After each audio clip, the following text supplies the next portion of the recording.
Welcome back to the Irish in the UK. Now, Henry McGlade is back next Thursday evening at 7 o'clock with the Irish at home and abroad, and I'm here at 7:30 with the Irish in the UK. Now, St Mary's Church in Stockport has been in existence for 150 years, and we went along to meet some of the people who's been involved with the parish for a very long time.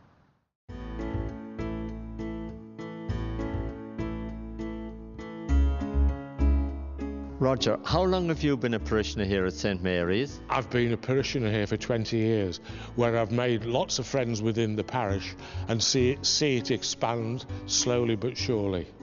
Now, tell me a little bit about the history of St Mary's. Well, the history of St Mary's is very extensive, and it goes back 150 years.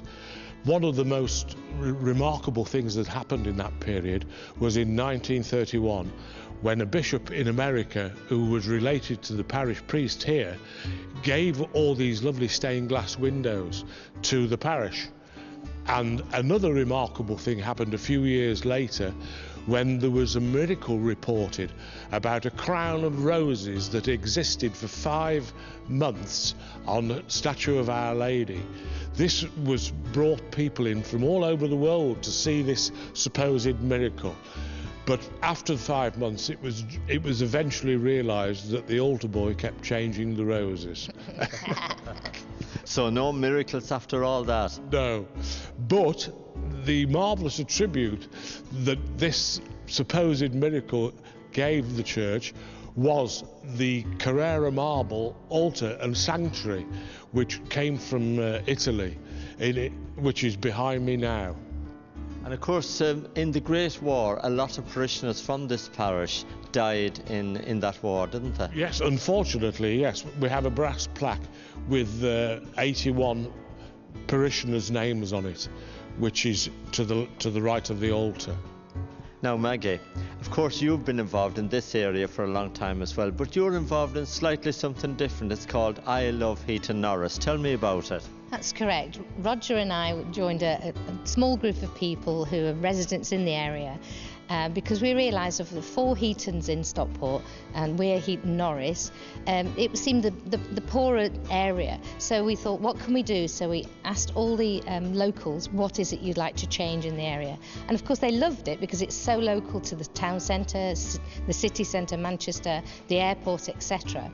However, there were things like we need some gardening, doing tidy up, because the council can't afford to be everywhere all of the time.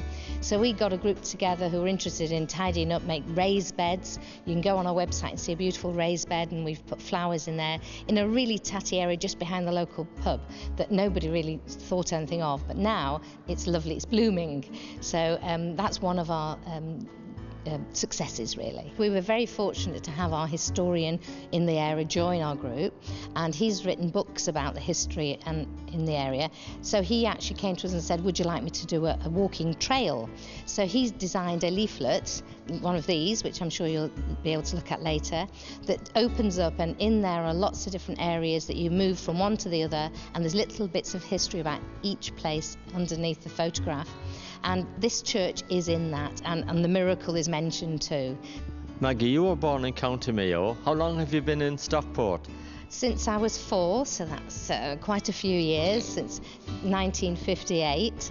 Yes, we moved into the Heatons, and we were in the St Winifred's parish, which is linked to this one, and then we moved closer to this one, so we came here when Father Murphy ruled it very fiercely, and we've seen many different priests. There was some very young one that my parents took under their wing, used to come to our house and sit in the rocking chair and feel very cosy. He was an Irish lad, of course.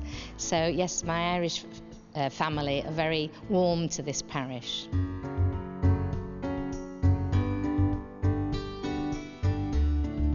I think a celebration of an anniversary of any parish is well worth celebrating, because it gives us a chance to look back at all that's been achieved. And this has been a very important parish here in Stockport, and has really a very good history over the years. And 150 years is a wonderful sense of history, isn't it, with all the changes that have gone on right through the Industrial Revolution in this area, and this community growing and thriving.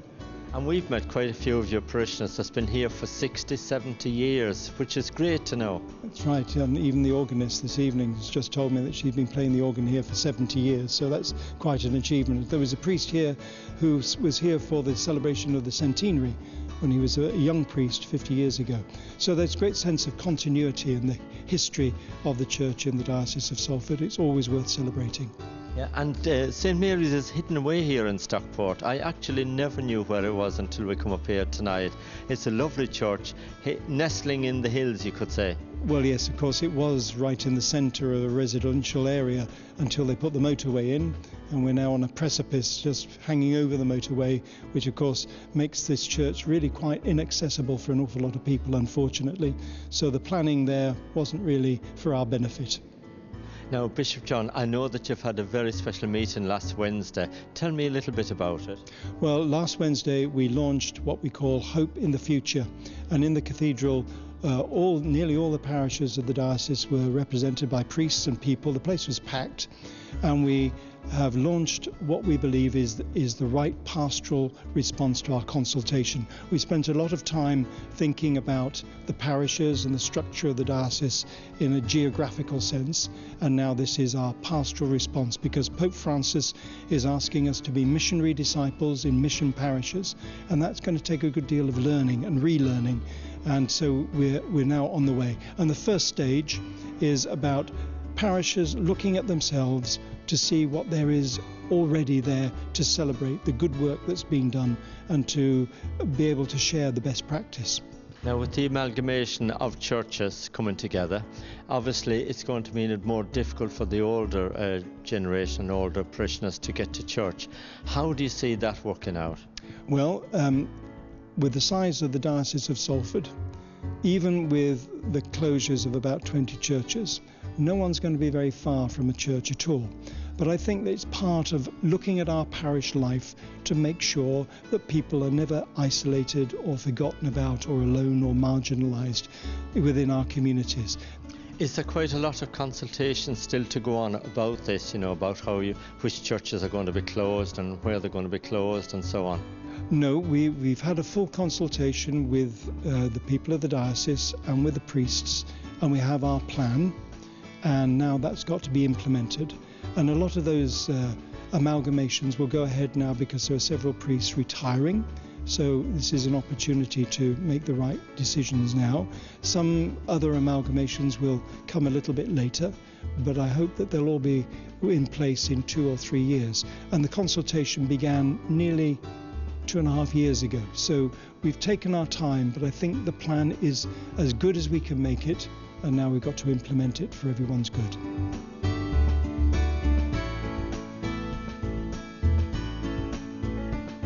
Yes, I've been in the parish now all my life, which is 70 years. I was born into the parish, came to Mass every Sunday, came over the park, through the bowling greens, down through the Bonkins, through the swing park, down to church. I was married in this parish. My father came in this parish before me. He came to school here as well. So it's really been my life. My children came to this school as well, and now my grandchildren are now coming to this school. So it's really been just a whole part of my life. You must have seen so many changes here in the parish, and of course with the congregation as well. I have. There's been big changes within the parish. I mean, when I can remember our old wooden altar. The altar was a wooden altar, and our parish priest then, who was very, very strict at the time, and can remember sitting down just below the pulpit and him shouting from the pulpit if anybody made a wrong move. You really were in fear then. You were just total respect really for the clergy at that time. And you daren't miss Mass on a Sunday, and then you'd come to school and the teacher would ask you what the vestments were the next day, what was the sermon about, and the particular teacher I'm thinking about, our classroom joined on to the presbytery, and she used to say, if you tell lies, the priest is at the other side of that wall and he can hear you. And yeah, so you really did You know, you had to sort of toe the line. Now, Doreen, of course, you, like Mary, you spent all your life here in this parish as well. But a great occasion tonight, we're celebrating 150 years with the bishop here. Yes, it's been really, really nice for us all to celebrate, especially since my great-grandparents came to this parish in 1864, which was even before the parish was established. They lived where the motorway is now at the moment. They had family here, their family got married here. My grandmother got married here in 1899, and so my association with the parish is a very long one.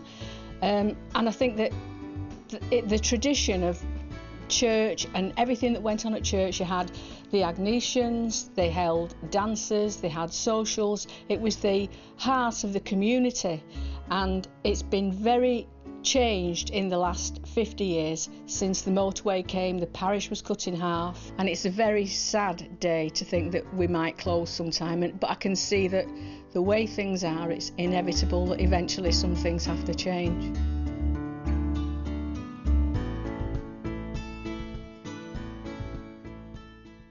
I really enjoyed meeting so many great people who's been involved with the parish down the years.